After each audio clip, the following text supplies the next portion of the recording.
បាទសួស្តីបងប្អូនទាំងគ្នាថ្ងៃនេះមកបង្ហាញឡានដែលខ្ញុំរៀនធ្វើ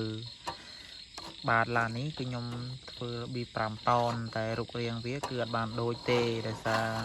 យើងទើបរៀនធ្វើដំបូងនៅខ្វះកង់ទៀតណាពុកម៉ែបងប្អូនបាទគឺនៅខ្វះកង់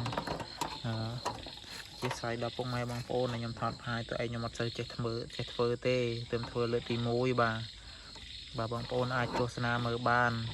អត់សូវស្អាតទេពុកម៉ែបងប្អូនទើបរៀនធ្វើលើដំបូងធ្វើនេះគឺធ្វើចេញពីយោ PVC យើងយកទៅរ៉ូលនៅក្រៅហ្គាសទៅហើយគឺយើងយកមកកាត់វាសូម្បីតា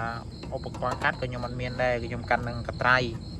ពុកម៉ែបងប្អូនមកកត្រៃផងកំបិតផងហើយក្បាលរបស់វាគឺខ្ញុំបានបាញ់ថ្នាំខ្ញុំទិញកាវវិទ្យាសាស្ត្រកាវ502យើងណាពុកម៉ែបងប្អូនអស់ប្រហែលជាទាំងស្លឹកខាត់ផងអស់7 8ពឿនហ្នឹងពុកម៉ែបងប្អូនបា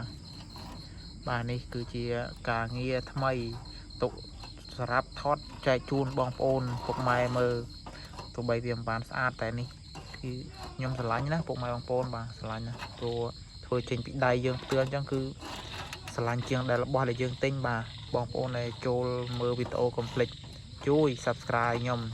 ម្នាក់មួយផងបាទអរគុណច្រើនបាទ